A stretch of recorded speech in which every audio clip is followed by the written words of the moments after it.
Hi everyone, I'm making a small experiment today to show you a few slides to start our second part of the class with a video and therefore being able to spend more time on some aspects in class that I find more important. I'm not saying that this is not important, but I think it's less in need of being an interactive setting where you can ask questions. So this is just a recap of the of the previous part on bacterial regulation, where we discussed here activators, binding near promoters, and helping polymerases bind these promoters and therefore eliciting transcription. And we also saw here the negative regulation, where operators at or downstream or promoters are going to be recognized by repressors, and these repressors are going to prevent these polymerases from processing down the gene. We discussed allostery, and we discussed how a protein that in its native form cannot bind DNA can change conformation upon binding of an effector here at its allosteric site, and therefore bind DNA, or the opposite, a repressor, for example, that is binding constitutively DNA like the lac repressor, and upon binding on allolactose or IPTG at its allosteric site, this protein doesn't bind DNA anymore.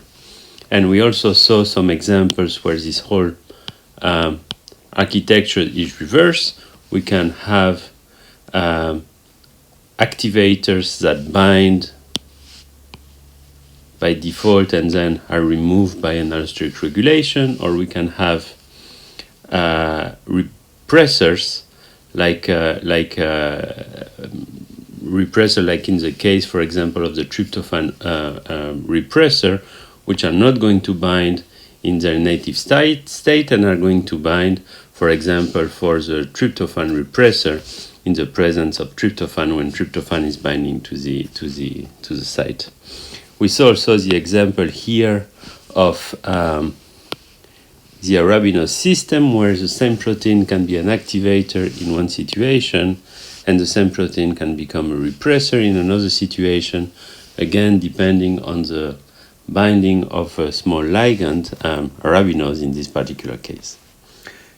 So this is giving us an overview of some general rules of regulation that we can use in the future for different studies. So now we are moving to eukaryotes, and so the structure of the promoter is slightly different, and we are going to start discussing about another type of elements. We are going to start discussing about these promoter proximal elements. So what I'm telling you here is that the eukaryotic promoter is becoming a little bit more complex. We have the promoter itself here, and we have also sequences that are more extended, that can go several hundred bases before, with here, different boxes that are important. And in the next slide, I am showing some different experiments, different mutations that are showing the importance of these boxes. So if you measure the relative transcriptional level on a particular promoter with different sequences that have been highlighted here, these different boxes, and you look at the rest of the sequence that is in between, like here, and then you start making mutations at these different positions, well, you will recognize, and I think the balls here are sequences that were not probed. You will be able to recognize that if you mutate this particular position, position 1 here, the effect on transcription is minimal. There is no effect on transcription. You are still in the noise, you know, of this one value here, which is not affecting transcription. The same way, you can completely change the sequence in all this region. So all this region is not important for transcription regulation, but if you start making mutation in this box, or in this box, or in this box, you have a dramatic effect on the transcriptional activity out of this promoter. And so this is important, and it's echoing very well what we saw in bacteria, where we had this -10 and -35 box that were essential, and in between these boxes we were able to add different elements, like an operator, for example, without affecting much the function of the promoter. But now if a protein binds to it, now it's a different story. So if we now give an overview on transcription regulation, and if we start comparing what's happening in a bacterial system, and if we start comparing what's happening in a eukaryotic system, while I told you before that the general rules of engagement, you know, proteins binding DNA and these proteins being activators or repressors, are generally the same, we have a few fundamental changes. And out of the few fundamental changes, I think one which is a little bit of a caricature, but is going to help us progress through this class, is that the ground state here of a bacterial gene is a ground state that is on. And so we know already that this is not completely true, because, for example, the lac operon requires a cap protein to be fully on, and therefore the on state is also regulated by the cap binding protein and in the absence of glucose. But let's for now keep in mind that the ground state is typically on, or at least there is some leakiness of these genes. While in a eukaryotic system, the ground state is mainly off. So most of the genes in our genome have a default state that is off, and one of the major differences that correlates with this is that in a eukaryotic system we have the DNA is packaged in these units that are the nucleosomes, and we are in a very dense chromatin structure, and the DNA is far less accessible to proteins and to proteins that can regulate transcription than in a bacterial system. And again, I want to emphasize that what I'm telling you here is a gross caricature of what's happening. If we look into details, we are going that the DNA in bacteria can be protected, and this is mainly the function of different proteins, and we saw the example of the repressors. That's a protein that is going to protect a piece of DNA, prevent other proteins to bind, but it's usually a regulated thing, you know, to protect this DNA, to hide this DNA, where in a eukaryotic system with the nucleosomes, it's a default state. Most of the chromatin is protected and is hidden from other regulators. And again, another aspect here is while in the bacterial systems we're seeing the effect of repressors preventing this default transcription, like here, this repressor protein binding to an operator. In eukaryotes, we are going to see that the RNA polymerase, the transcriptional machine, is controlled by a myriad of transcription factors, transcriptional activators, and many cis-acting elements that can be close by or that can be very distant to the gene, to the promoter of interest. And this is again a quite major difference in between eukaryotes and prokaryotes. So this is just a slide that I've shown you before, showing you a little bit, you know, this elongation machinery, this transcriptional elongation machinery, and the fact that when we are looking at it in an eukaryote, here the machine itself is more complex, there is more subunits, but it's indeed very similar to the bacterial polymerase. Chromatin is packaged in this, DNA is packaged in this chromatin with these nucleosomes forming this structure, and this is regulated by the histones. Chromatin is packaged here in this spaghetti maze in the nucleus, and this is going to have an important on transcription regulation. But very importantly, I want you to realize that we now have a myriad of proteins, a myriad of factors that are going to regulate the chromatin state, that are, at different levels, that are going to be recruiting the polymerase, in this huge complex that is called the pre-initiation complex.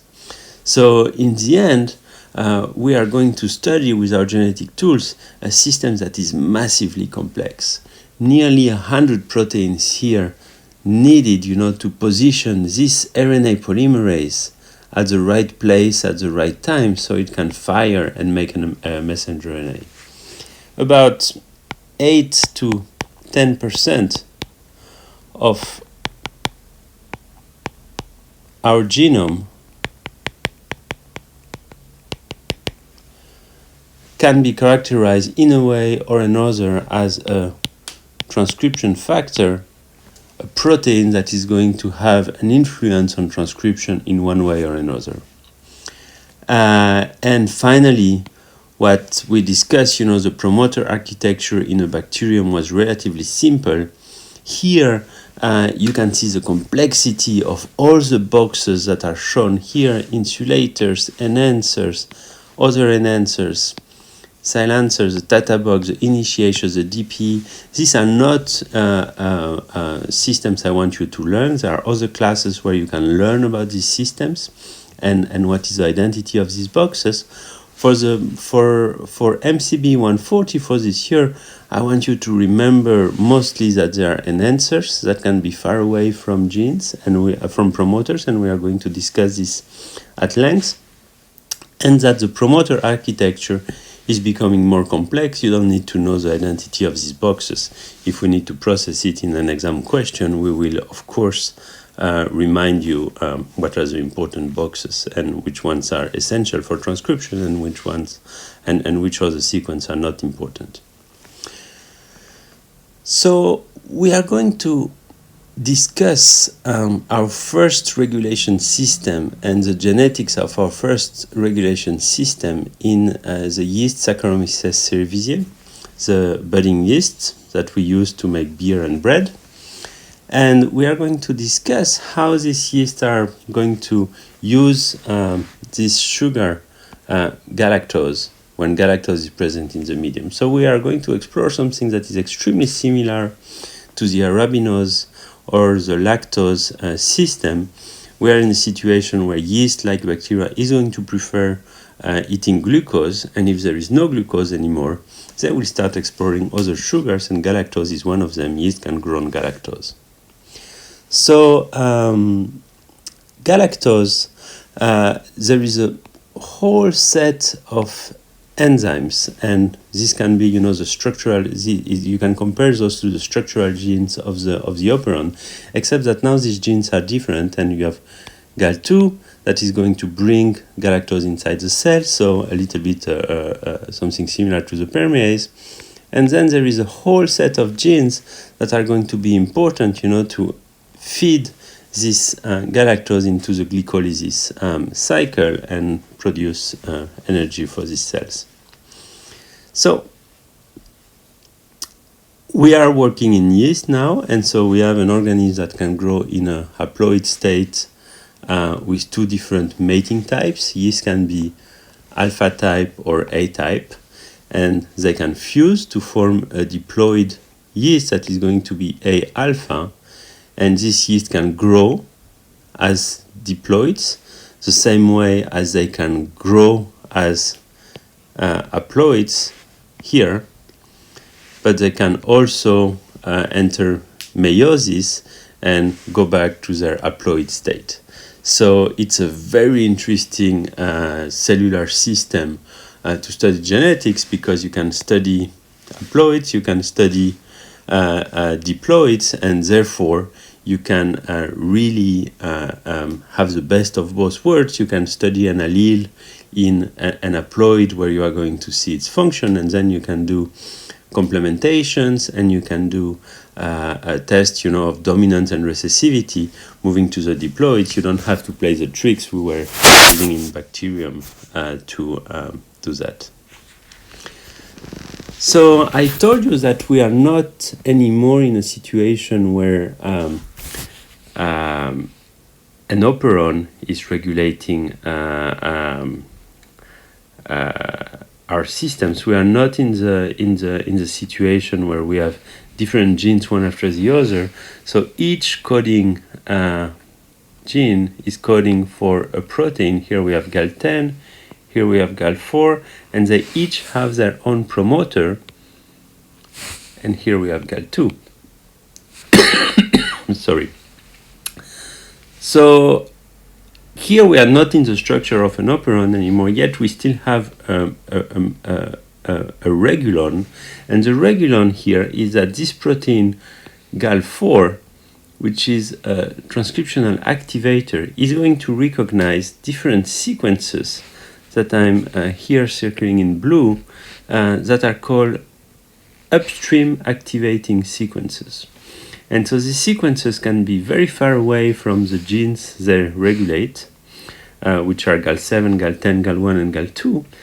And the sequences that are recognized by GAL4 are going to are the cis-acting elements. These UAS elements are the cis-acting elements that are going to be recognized by the trans-acting element GAL4 to activate transcription at all these different genes. GAL7, GAL10, GAL1, and GAL2. So we really have here what we could call a regulon.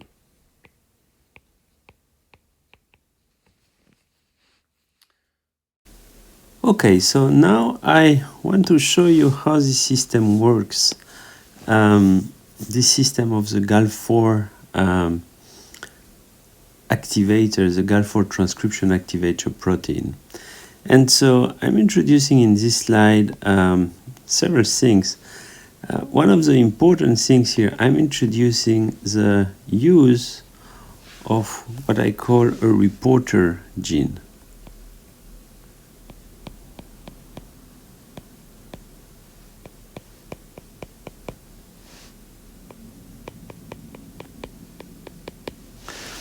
Why do I call this a reporter gene? We're in yeast, and we are using, like Z, we are using the beta-galactosidase from the bacterial systems. And we are putting this beta-galactosidase gene under the control of a minimal promoter, of a promoter that doesn't have a very strong activity. And if this promoter is firing polymerases, we are going to form beta-galactosidase. And if beta-galactosidase is formed, for example, if we use XGAL, we are going to be able to score the presence of beta-galactosidase by the appearance of a blue color if the XGAL is degraded by beta-galactosidase. So that's a very nice reporter system, because if my gene here is on, I'm going to see blue colonies. If my system is off, I'm going to see white colonies, and we can play, the same tricks using white-blue selection with a few technicalities in yeast that we will have to find a solution to get this into the yeast, but it's perfectly doable. And so with this engineered piece of DNA, which is this piece of DNA is completely engineered, we are going to be able to test how this cis-acting element, which is a GAL4 site, I could have called it UAS, is going to function, and how this protein, here the GAL4 protein, is working. And so the first thing we can notice in this slide is that this system, the way it's drawn, with the UAS, the GAL4 site, with the GAL4 protein being present here, the system is going to be on, okay? And so this can be materialized, for example, from measuring some beta-galactosidase activity, for example, using xGAL. So once we have an engineered system like this, we can start making mutations. And so now we are not making random mutations. We didn't make a screen, but we engineer our mutations. We are still doing genetics. We are studying the effect, the function of a mutant. And so what happened here? What happened here is that you delete this domain of the GAL4 protein that I'm redrawing here with some points. And when you delete this domain, when this domain here is gone, you don't have transcription anymore. This is telling us that the DNA binding activity itself is not what's activating the promoter. Okay, so it's not the fact that this protein binds DNA, but that something in this domain was important for transcription activation, right? Transcription activation. And this is because if you remove this domain, you lose this transcriptional activation, yet the protein is still, the remaining of the protein is still binding on the DNA.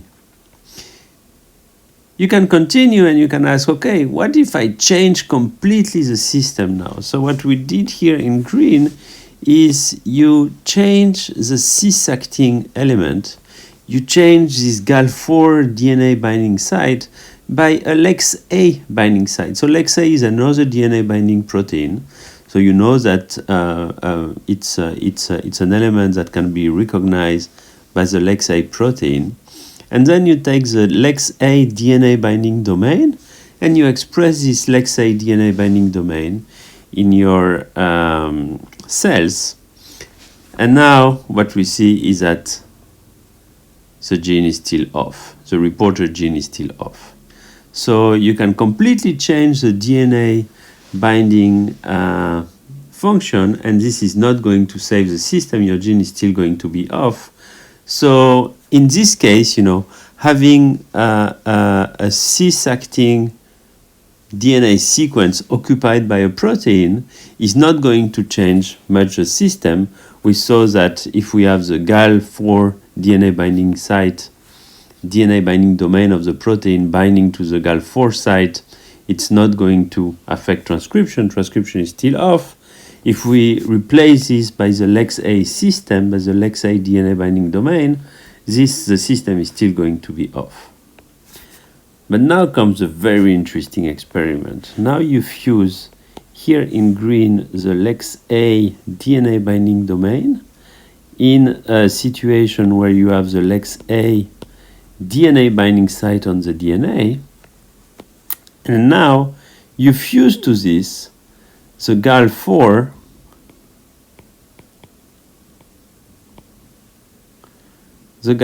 domain that was important for transcriptional activation. You remember when we removed this domain from the GAL4 protein, we lost transcriptional activation. Now if we graft the same domain on the LEX-A DNA binding region, we are going to restore transcription activation. And this is something very important for us because this whole set of experiments here is demonstrating that these transcription factors are exquisitely modulars. We have a module here which is the activation domain, and that is going to be independent from another module here of the protein, which is a DNA binding domain, and this domain can be completely interchangeable. So you can add the DNA binding domain of another protein and you are going to send this activator to different sites on the DNA, and we can really play at will genetically to understand the function of transcription factors. And nature is also playing this whole game, this whole architecture game during evolution to add activation domains to different sequences, swapping the DNA binding domains, and then adding new functions to new regulons. So I want I think it was important for you to remember this general architecture of transcription factors, where you can swap transactivation domains and study their functions. Another important point that these few slides illustrated is the use of reporter genes. So this is going to be extremely useful, because I want you to recognize that with the LAC system in bacteria, we were extremely lucky to have to be studying the expression or repression of an enzyme, beta-galactosidase, for which we had an assay. We could use XGAL, but we are not lucky like this in every single situation. And here we are engineering a situation where we can score white-blue on the activity of a promoter of interest, of a gene of interest. And so we are creating surrogates for our transcriptional activity in order to study these systems. So now I would like to show you a little bit how these UAS elements are organized in the genome. So we have a cis-acting element, a UAS, that can be very, very far away now from, the data box, and a gene that it's being regulated. And so these transcription factors, like GAL4, are going to bind to this cis-acting elements UAS that could be called, an enhancer also. And this is going to, by its function of recruiting the transcriptional machinery via interactions with the pre-initiation complex, here the mediator subunits, going to help position polymerases at promoters with the help of other transcriptional factors that are also interacting with the transcription factors here, like TF2D and TBP. So we can see here that these transcription factors are going to be assisting the recruitment of this huge transcriptional machinery here, which is the pre-initiation complex. And a lot of protein-protein interactions are going to mediate this function. So in the next slide, I would like to illustrate a little bit how a system like this is regulated. And so this is important here because, as we discussed, GAL4 is going to be activated. I mean, the GAL4 transcriptional activation is going to only activate GAL1 and the different genes of this regulon when galactose is present. And so it means that the activity of these transcription factors is regulated. And so what you see here is a protein called GAL80. And GAL80 is a protein that has the ability to bind to the activation domain of GAL4.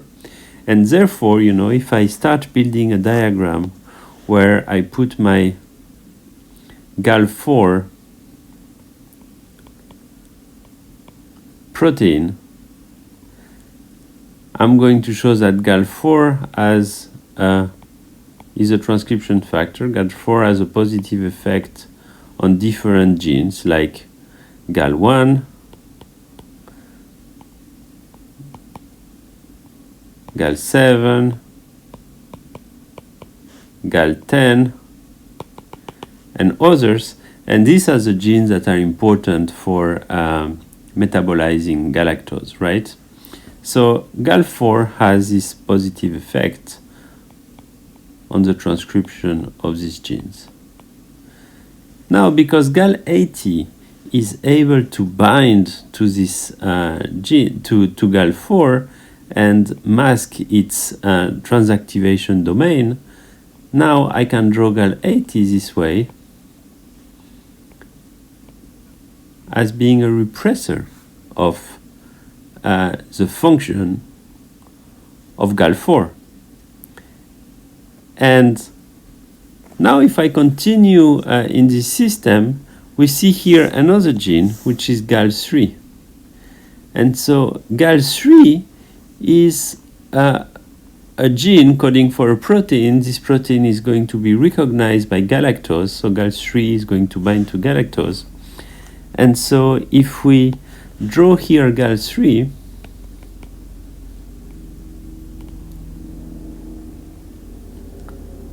plus galactose,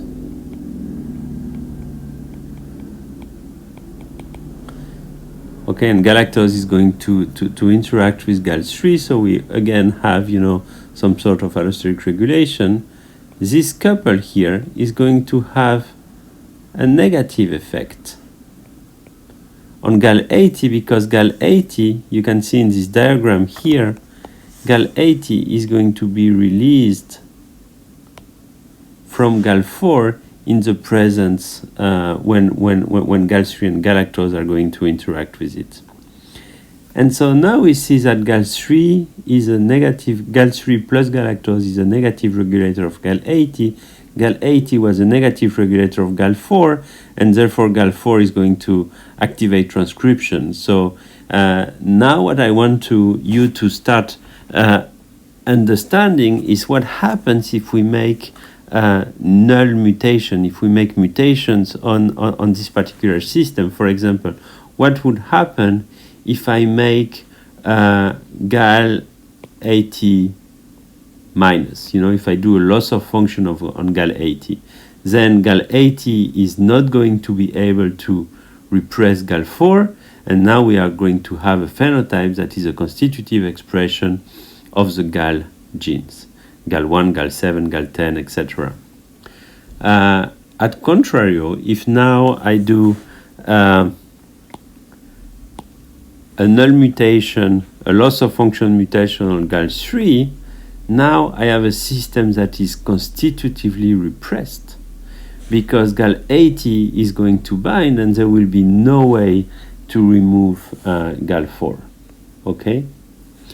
And so GAL3 has a sequence which is going to recognize galactose, and so we can also start mutating these sequences, and we can get into more refined details on this system. I just want you to recognize here that we have the repressor of a repressor. So if we lose here the repressor of a repressor, we are indeed activating what was repressed by this protein here. Okay, so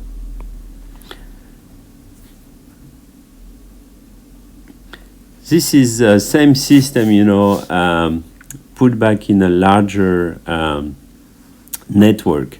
And so we see exactly what we discussed earlier. We have, I'm going to try to use a chorus that doesn't interfere too much. We have here our protein GAL3, which through this arrow here in combination with galactose, okay, when galactose is present, we are going to have a negative effect on GAL80. GAL80 has a negative effect on GAL4, which has a function of activating, you can see here a loop of activation, GAL4 activating GAL80 and GAL3, but also activating transcription of all these other genes. And you can see that the system is more complex. We didn't discuss about the potential interference of GAL1 and GAL6. I just want to give you a small interesting piece of information on this GAL1 protein, is that when you compare, and this is important, if we are thinking about evolution, if we compare the sequence of GAL3, if we compare the sequence of GAL3 and GAL1, so GAL3 here, it's part of the core regulatory mechanism, right? GAL3 is going to recognize galactose, and in the presence of galactose, GAL3 is going to repress the function of GAL80. Okay? And if we compare the sequence of GAL3 and the sequence of GAL1, and where is GAL1? GAL1 is here. GAL1 is the enzyme that is going to bind galactose and is going to transform galactose in galactose 1-phosphate here. So GAL1 also binds galactose, and GAL3 and GAL1 are extremely similar. And indeed what happened probably is that they come from the same ancestor protein. There was a duplication of the full yeast genome at some point, and this is where GAL3 appeared in the system. So you have a system that is processing galactose, and where maybe an ancestral protein was doing the two functions, which is processing galactose into galactose 1-phosphate, and at the same time, playing a role of sensing galactose and playing in the regulation mechanism. Or another possibility is that the regulatory mechanism didn't exist, and you were just processing galactose into galactose 1-phosphate. But now that you duplicate the gene, you can specialize one of the genes into being the sensing mechanism, sensing galactose, and use the other gene GAL1 just to do the catalysis. So is it an advantage, is it an inconvenient? Interestingly, you can now evolve the system independently, and you can dissociate the sensing of the galactose from the processing of galactose into galactose 1-phosphate. And eventually you can recognize that you need less proteins to do the sensing than you need proteins to do the catalysis. And also, important to note here, the GAL3 protein is not able to perform this catalysis. You would need 2 amino acid mutations to be able to do this reaction. And therefore, this enzyme is not consuming energy processing galactose, if galactose is present and the system is not induced. So you can see some advantages in separating into 2 proteins, and this is just some fuel from your thoughts.